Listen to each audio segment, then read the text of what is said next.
Read Japanese Literature is supporting earthquake recovery efforts in Wajima, Japan, especially among artisans working in its traditional Japanese urushi industry. You can find out how to help the Matsuzawa Urushi Workshop's Phoenix project at tinyurl.com/urushi recovery, URUSHI recovery, and I'll explain more about the project at the end of the episode.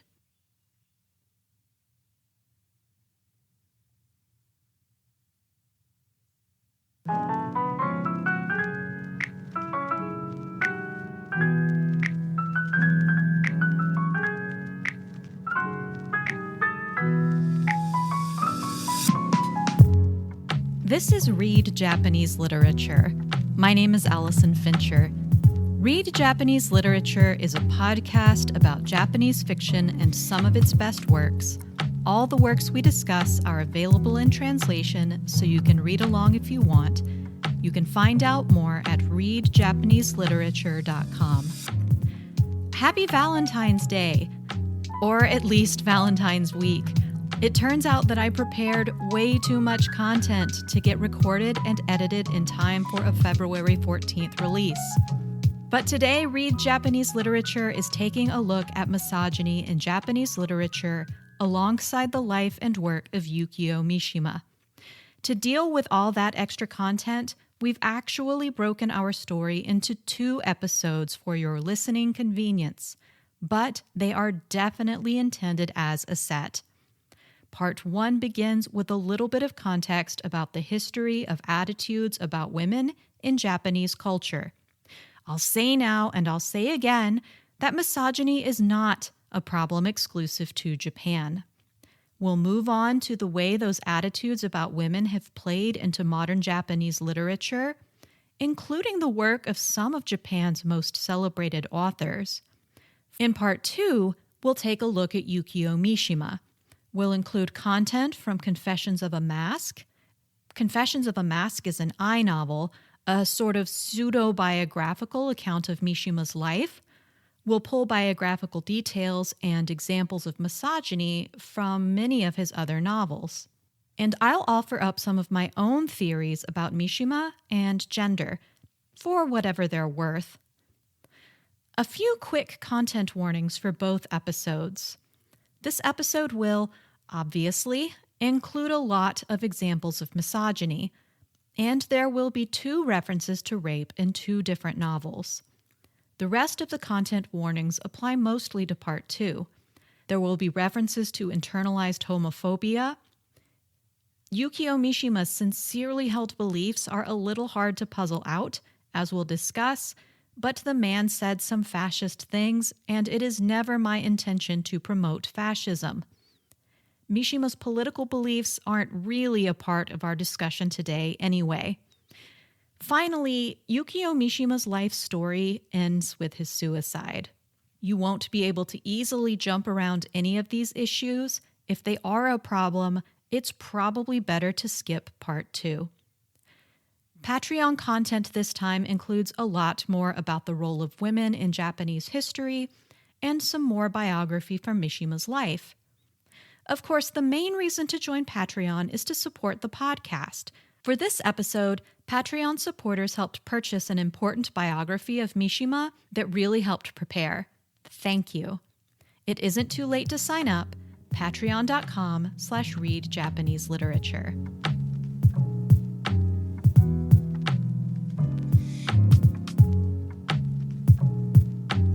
Before we begin, I'd like to clarify, again, that I am not throwing stones from a glass house. I'm an American. This hasn't been a good decade for women's rights. I know there is a lot of misogyny in European and American cultures, as well as in European and American literatures. And we Americans have our geniuses whose work is full of misogyny too. Our Ernest Hemingways, our Henry Millers, our John Updikes. But I'm focusing on misogyny in Japan and Japanese literature here today for a couple of reasons. Number 1, we're a podcast about Japanese literature. And number 2, Misogyny in Japanese literature shapes the way we non-Japanese think about Japanese women, Japanese men, the relationships between men and women in Japan. We, as readers of literature in translation, need to be aware of the way misogynistic writers' stories both shape and distort the real picture in Japan. And we need to be aware that we, as readers in translation, are only getting the works in translation that publishers are presenting to us, the ones that publishers have a reasonable expectation will sell. Specifically, Osamu Dazai and Yukio Mishima are literary geniuses that I, for one, am very grateful to have access to. But if they're the only mid-century Japanese writers we have access to, we aren't getting anything like a full picture, and we're going to end up with a very sexist account. So, let's start with a definition. What is misogyny? There are a lot of feminist scholars with precise philosophical definitions of misogyny couched in theoretical language. Their work is absolutely valuable. But today, I'm using misogyny in its historical and most literal sense. Misogyny comes to us all the way from ancient Greek, almost unchanged, and means literally hatred of or hatred towards women. Sexism is the way people act in a culture that devalues people based on their gender. A sexist action can be intentionally misogynist or a sort of learned behavior in a misogynist culture. For our purposes today, I'm going to begin our tale in the Edo period. That's 1603 to 1868. We like to tell ourselves a linear story about misogyny, a story that kind of goes in a straight, slowly upward line. Men used to hate women the most. Over the last 4,000 years, they've hated women slowly, less and less. If we keep doing things the way we are, someday we will all be equal. Ta-da! But the Edo period was really one of the lowest, if not the lowest point for women's rights in Japan. Just like it wasn't a great period for women's rights in Europe or later America either. In both Japan and Europe, women saw rights disappear and attitudes become even worse between 1600 or so and the late 1800s. For example, Spanish diplomats to the Tudor court in England wrote home in the 1530s and 40s complaining about how free English women were. Imagine what they would have had to say about the women of Jane Austen's day in the early 1800s, or the women of Charles Dickens's day during the Victorian period. For many centuries, the rules that defined a well-to-do woman's life in the Edo period were summed up in a text inspired by Chinese Neo-Confucianism called The Great Learning for Women. The oldest surviving copy dates to 1729, but it is generally assumed that a Neo-Confucian scholar named Kaibara Ekkiken wrote The Great Learning for Women in the 1670s. The Great Learning for Women is full of tidbits like this. The 5 worst infirmities that afflict women are indocility, discontent, slander, jealousy, and silliness. Without a doubt, these infirmities are found in 7 or 8 of every 10 women, and it is they that cause women to be inferior to men. The worst of them all, and the parent of the other 4, is silliness. Such is the stupidity of a woman's character that it is incumbent on her in every detail to distrust herself and obey her husband. This 19-chapter book was a common wedding gift to new brides. The Great Learning for Women had a huge cultural impact, but I should note that it doesn't represent the only attitude about women during the Edo period. It also doesn't represent the only attitude about women held by Neo-Confucianists or even in Ekkiken's writings. But these same sorts of ideas were often summarized as the 3 obedience Edo-era Japanese women were supposed to follow. A woman should be obedient first as an obedient daughter to her father, then as a chaste wife to her husband, and then as a widow dedicated to her family, she should obey her son. After the Meiji Restoration in 1868, an increasing number of women rebelled against those 3 obediences and the misogyny represented in the Great Learning for Women. There were many men, too, who thought the 3 obediences were out of date. Over the next several decades, a new role for women emerged, that of good wife and wise mother, or in Japanese, ryosai kenbo. An educated woman would know enough to be a good conversationalist for her husband, a good educator for her children, and a good manager for her home. All in all, Meiji reforms were a bit of a mixed bag for women. On the one hand, they included a radical overhaul of the education system, including for girls and women. Being a good wife and wise mother required an education the state provided, no less. And if a woman is capable of an education, she can't be so silly after all. On the other hand, the ultimate goal of this new education for girls was still a pretty limited one, to help women as wives and mothers for their husbands and sons. And ryosai kenbo wasn't the only limitation on women. For example, married women became, quote, persons of legal incapacity under the Meiji Civil Code. That's the reformed system of laws that went into place during the Meiji period that started after 1868.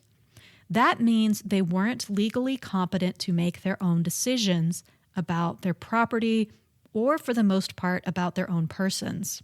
And the almost always male heads of their households had almost absolute authority over them. Quick side note, men weren't absolutely always the heads of their households. Writer Ichio Higuchi, for example, was actually the head of her household after her father died. Again, lest Americans or Europeans begin to feel self-righteous, in many U.S. states, women didn't have any property rights after they married until well after the Meiji Restoration. After the end of the Meiji period, there wasn't much movement on women's position in society for almost another 5 decades. When the Pacific War ended, the U.S. occupation forced the Japanese government to accept a new constitution. It granted a variety of fundamental human rights, including all the civil rights and civil liberties of the American Bill of Rights, but it went way beyond what Americans or people almost anywhere else are guaranteed under their constitutions. For today's purposes, I want to call attention to the fact it gave women explicit guarantees of equality in marriage, divorce, property, inheritance, and, quote, other matters pertaining to marriage and the family. Despite these guarantees on paper, though, Japanese activists continued to fight for years to see actual cultural and policy change. Japanese women in the 50s found themselves typecast even more aggressively as housewives. The government and culture still tried to force women into ryosai kenbo. They just changed the goal.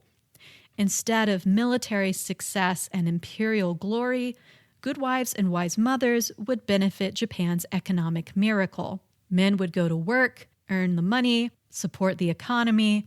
Women would raise the children. That expectation still colors the way some Japanese parents raise their daughters. In the way universities admit students. There was a big scandal about med school just a few years ago. In the way companies hire. That's unconstitutional, but it happens anyway. In the way parties support candidates for election. The sort of expectations that women should stay home and men should make the money are more sexist than misogynist, and they still play an outsized role even in contemporary Japan.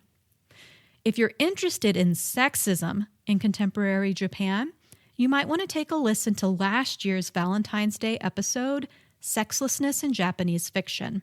I will note that the World Economic Forum prepares a ranking every year of the Global Gender Gap Index. It compares countries' gender gaps based on economic opportunities, education, health, and political leadership. In 2022, the rankings I cite in last year's Valentine's Day episode, it ranked Japan 116th. In 2023, it dropped to 125th. For comparison, Germany ranked 6th, the UK ranked 15th, and the US dropped from 27th to 43rd. I should at least give Japan credit where credit's due.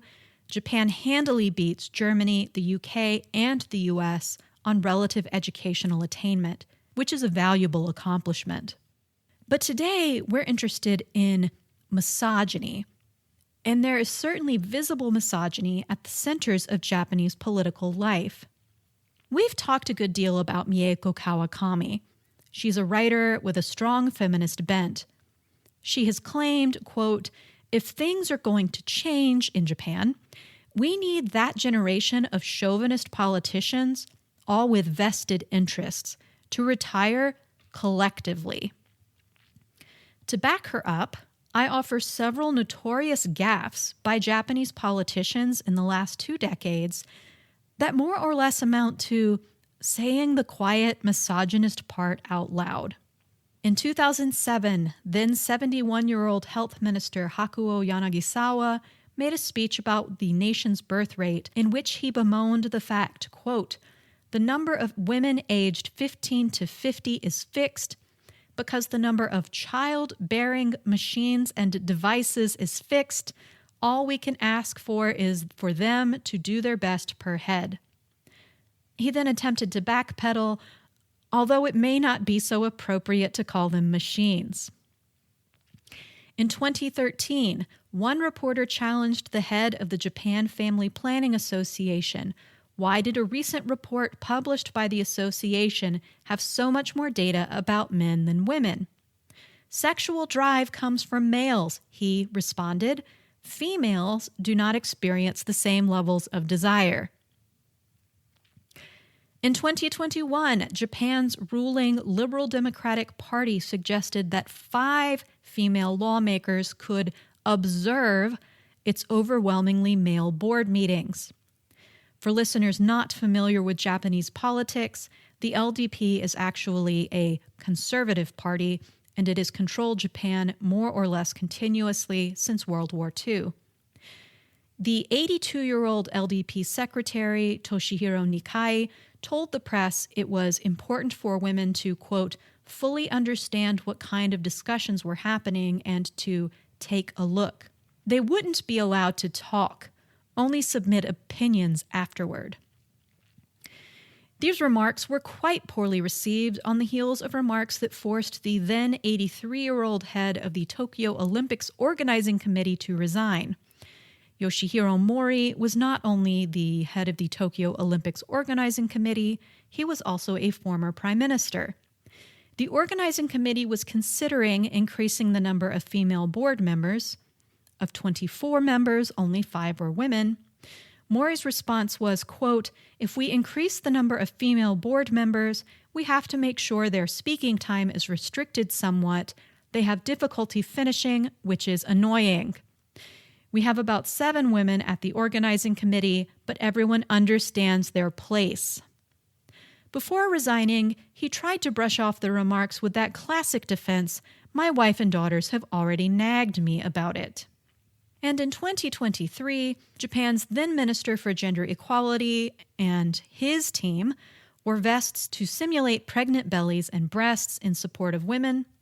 I'm not naming the minister because I think this gaffes on the still-sitting Japanese Prime Minister, now 66-year-old Fumio Kishida.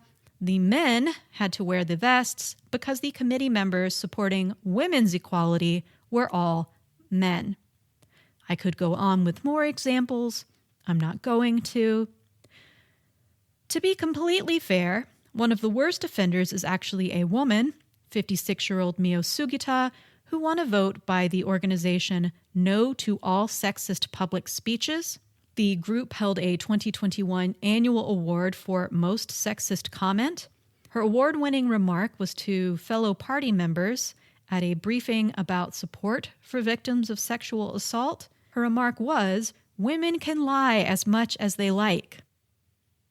To summarize, Japan is a country, like many countries, including mine, with a complicated record on women's rights and attitudes about women. There's ample evidence that these attitudes are alive and well in some circles of Japanese political life. In the next section, I want to turn to how misogynistic attitudes about women are a part of the story of modern Japanese literature.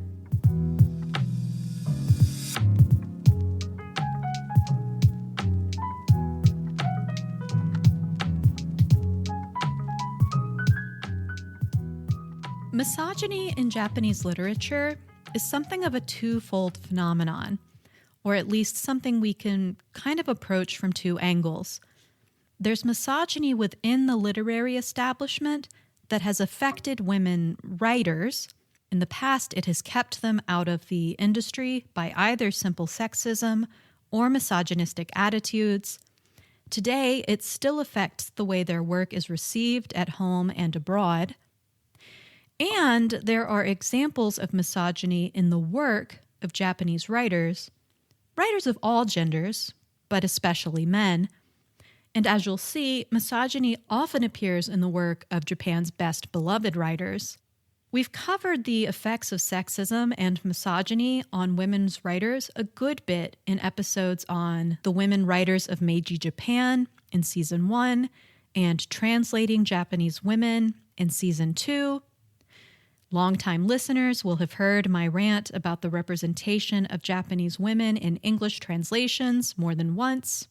Instead of revisiting those issues now, I'm going to very briefly review a piece of evidence that sexism and misogyny are alive and well in Japanese literary circles, whether it's intentional or not. I'm going to describe the literary establishment's response to Mieko Kawakami and her Akutagawa win in 2008. Mieko Kawakami won what is almost certainly Japan's most coveted literary award, again in 2008, but just listen to how the Japanese and English language press covered her victory. Former Akutagawa winner Shintaro Ishihara was on the Akutagawa committee when Mieko Kawakami won. He commented publicly about the prize-winning breasts and eggs that, quote, "the egocentric, self-absorbed rambling of the work is unpleasant and intolerable." I'll have more to say about Ishihara in a few minutes. A 2008 UK Independent article calls Kawakami a Bjork-loving 31-year-old. It goes on to quote a famous English-speaking critic, "Kawakami's popularity is part of the phenomenon of confessional fiction of the chick lit variety, where the writer is very frank about sex and personal, especially family relationships." Perhaps that's not supposed to be dismissive, but chick lit? Come on. Honestly, even some of the press coverage a decade later, when the novel was adapted into a longer work and translated into English, was pretty insulting. Take the Japan Times headline, "Breasts and Eggs, not just some elevated piece of literary chick lit." Even a 2020 Tokyo Weekender article that's supposed to be about Kawakami's feminist viewpoint reminds us that, quote, "naturally, this style of writing doesn't appeal to everyone," and claims that Kawakami's novels tend to give her male characters short shrift. Completely untrue, by the way. One of her novels features a first-person narrator who is a very sympathetically portrayed male middle schooler. But for the rest of this section, we're going to look away from female writers to focus on misogyny in the work of Japanese male writers, especially some of the true geniuses best known in English translation. One more point of clarification, that writing misogynistic stories doesn't make someone a misogynist, and a misogynistic person doesn't necessarily write misogynistic stories. Historically, there has been a lot of overlap between authors' problematic attitudes on the page and in their lives. But there are many reasons a writer might represent misogynistic viewpoints without holding them him or her or themself. I'm going to do my best to differentiate misogynistic texts, stories that put forward a misogynistic viewpoint, from misogynistic authors, authors whose lives and words off the page demonstrate a contempt for women. If you're interested in learning more about the authors I'll be mentioning, we have entire episodes devoted to several of them, and you can find links on the episode page. Let me start with Meiji-era author Natsume Soseki. He is widely considered the father of modern Japanese literature. His 1914 novel Kokoro is often listed as one of his masterpieces and a favorite of readers in translation. The novel is framed as a student getting to know an older man whom he calls sensei. It's pretty clear that the reader is also supposed to have some admiration for sensei, but sensei conveys shockingly misogynistic thoughts about women, especially later in the novel. He writes to the student that he would try to find comfort in the thought that Okusan, the widowed mother of the girl he loved, behaved as she did because she was a woman, and women, after all, were idiots. Sensei goes on to note his contempt for women. Women giggle. Women graduate from university without having learned a thing. When Sensei remembers that he is too afraid to ask the woman he loved to marry him, he says, quote, "I thought that Japanese people, especially Japanese women, lacked the courage to be bluntly truthful on such occasions." When it comes to misogyny in literature, Osamu Dazai is a much more notable offender. His career peaked in the 1930s and 40s, but he's still one of the most popular Japanese writers in English today. He's had at least one new translation or reissued work released every year for the past several years. Again, he's been dead for more than half a century. And Dazai has even been trending on TikTok. In fact, part of my inspiration for this episode is that I think it's really important to recognize who we celebrate and why. Dazai is a genius, and the feelings of isolation he writes about really do speak to the present moment.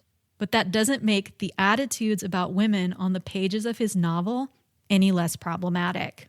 Here's an example from Donald Keene's translation of No Longer Human that I used in an earlier episode. And it's worth noting that No Longer Human is a semi-autobiographical novel. It strongly overlaps with the narrative of Dazai's own life.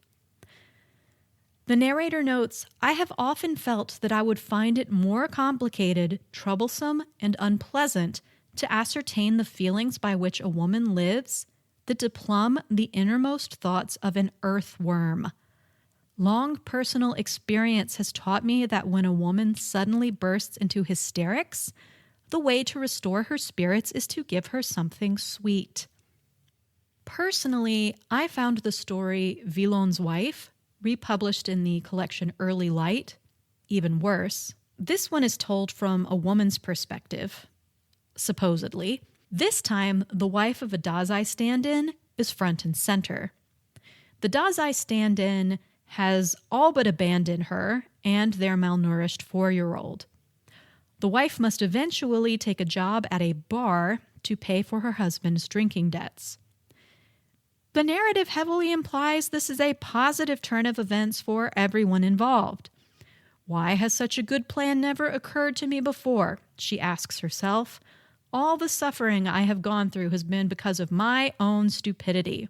Later, she doesn't argue when the Dazai stand-in tells her women don't know anything about happiness or unhappiness, and men only have unhappiness. Now, the decade after Dazai is a fascinating decade for writing about women in Japan. I'm going to be borrowing from the work of Dr. Julia Bullock at Emory University in her book, The Other Women's Lib. You can actually read The Other Women's Lib for free via open access, There's a link on the website. According to Bullock, post-war male writers sometimes used female characters to symbolize the fate of the Japanese nation. If they wrote about women's bodies being abused, it was a way to express the way men felt about defeat and occupation. Women, after all, are the sex that is supposed to be physically vulnerable, easily violated, susceptible to the temptation of giving in easily. You can see how this allegorical approach has misogynistic assumptions built in, and how the use of these metaphors, writing stories with weak female characters being overpowered by men, is misogynistic too.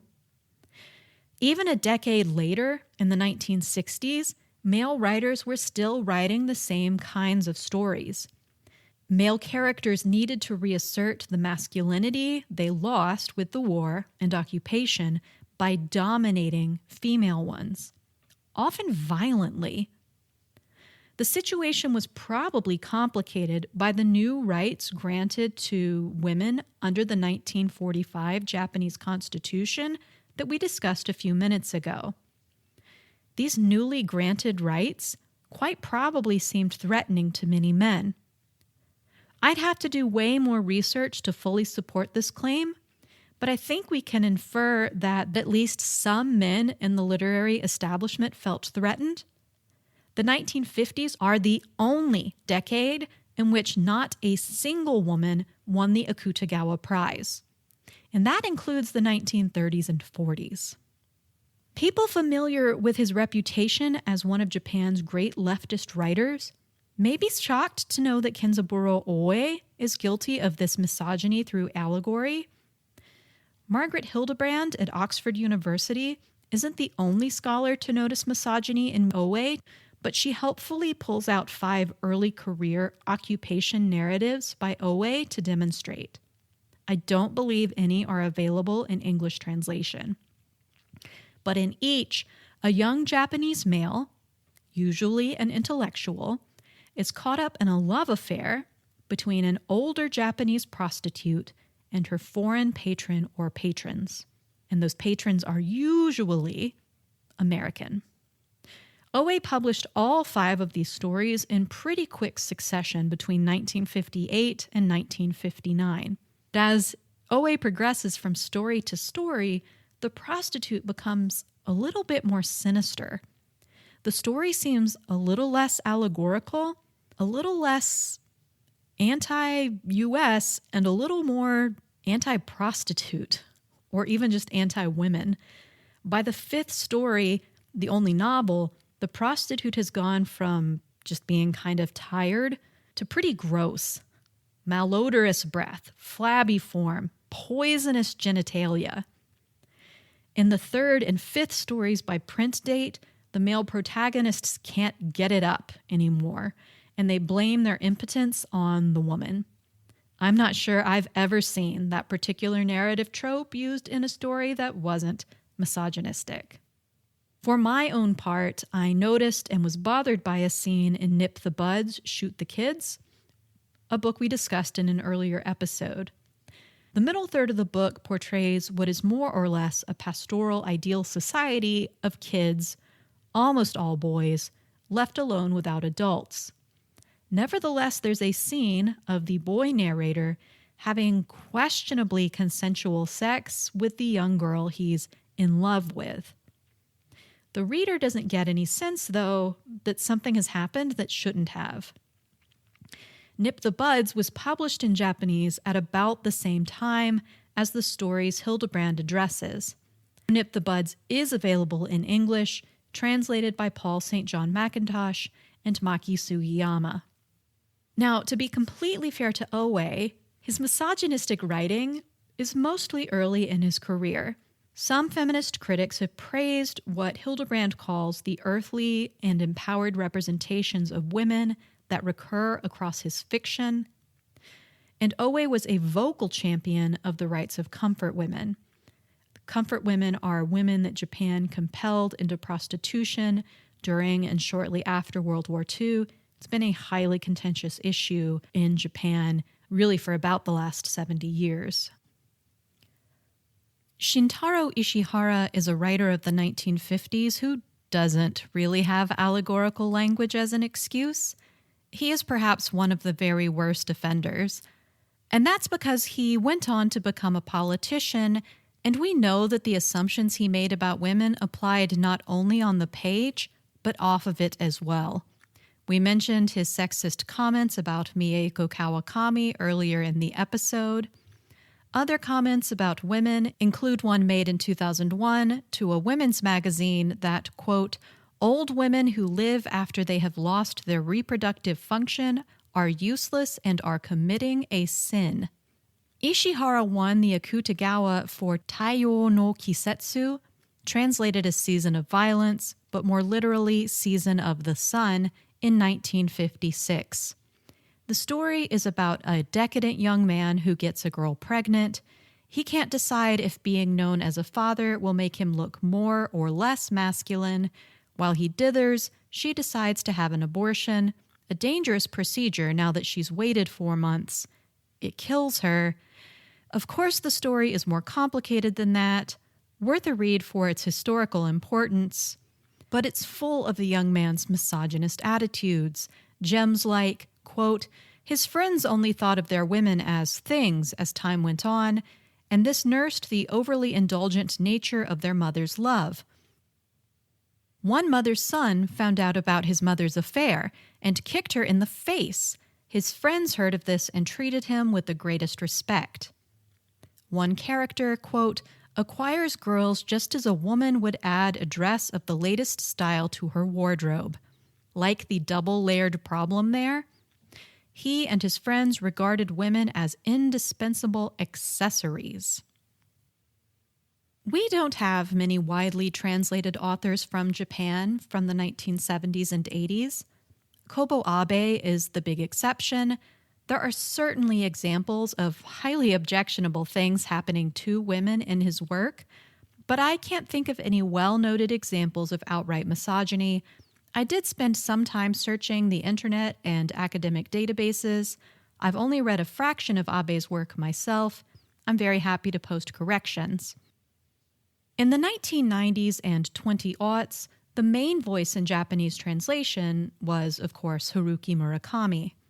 Murakami, as you may be aware, has been challenged on his depictions of women. The challenges have gotten louder as Murakami has aged, especially because the women in his stories haven't.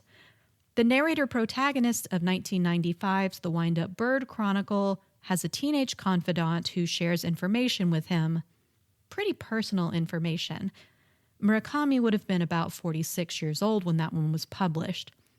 More than 20 years later, the narrator-protagonist of 2017's Killing Commendatore paints a portrait of a teenager. Murakami would have been 68 years old. While she's posing, she reflects to him, "My breasts are really small, don't you think? They're like bread that didn't rise." When asked about this moment in the novel, Murakami responded that the narrator is, quote, "the sort of person who a 12-year-old girl would feel comfortable talking to about her breasts. He has that sort of personality." You can learn more about critiques of Murakami's women in our episode about Haruki Murakami. As I said in that episode, though, I agree that there are absolutely problems with the way Murakami portrays women, but I also think he maybe gets an exaggeratedly bad rap, in part because he's so widely read in translation. There are many examples of sympathetically portrayed women in his work, some exceptionally strong women in his work. And he isn't known as a sexist or a misogynist in his personal life. He's been very supportive of Mieko Kawakami's career, even when she's publicly criticized him. He's also readily credited his wife for her influence on his work.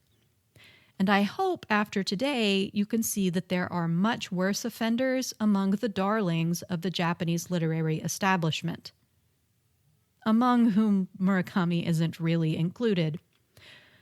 I want to bring up just one more example of problematic attitudes about women in more recent Japanese fiction, This one probably doesn't rise to the level of outright misogyny, but it's definitely entrenched sexism.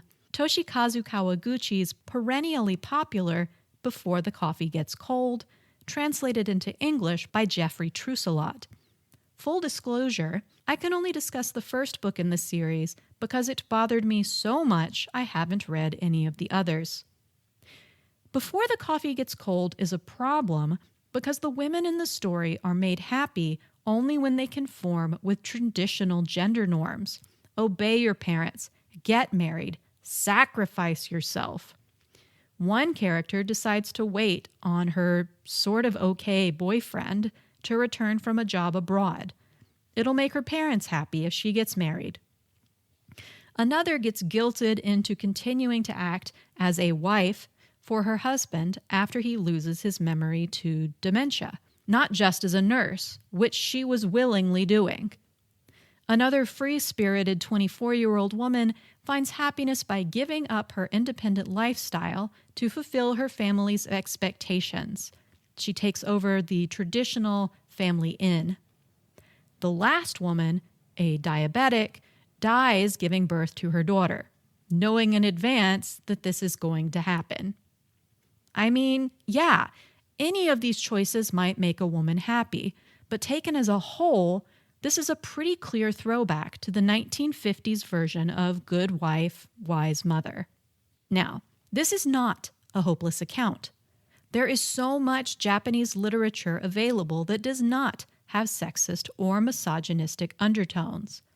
Many of Japan's women writers today are popular, at least in part, because their work challenges misogyny and sexism.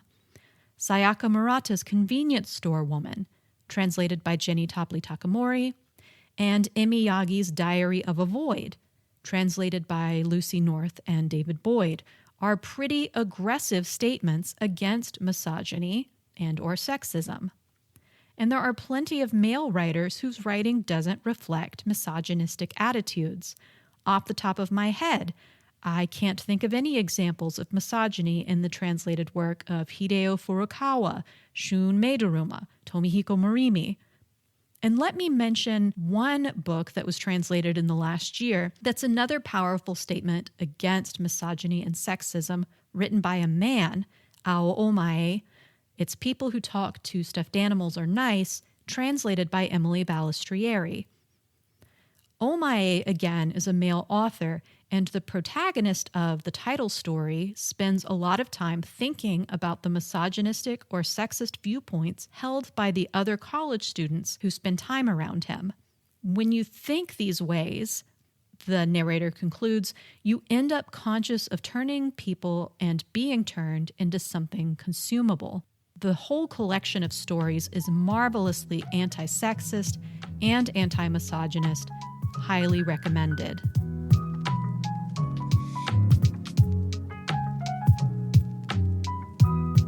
That's it for part 1. Join us for part 2, a biography of Yukio Mishima, including content from Confessions of a Mask. We'll take a look at Mishima's biography through today's lens. Misogyny in Mishima's writing, especially in the novels A Thirst for Love, Forbidden Colors, Beautiful Star, Life for Sale, and his short story Patriotism. I've read from several novels today. You can find titles and translators on the episode page. Remember that you can also support the podcast by buying your books from our bookshop.org shop, by leaving a review on your podcast app of choice, or by joining our Patreon for as little as $3 a month, patreon.com/read Japanese literature.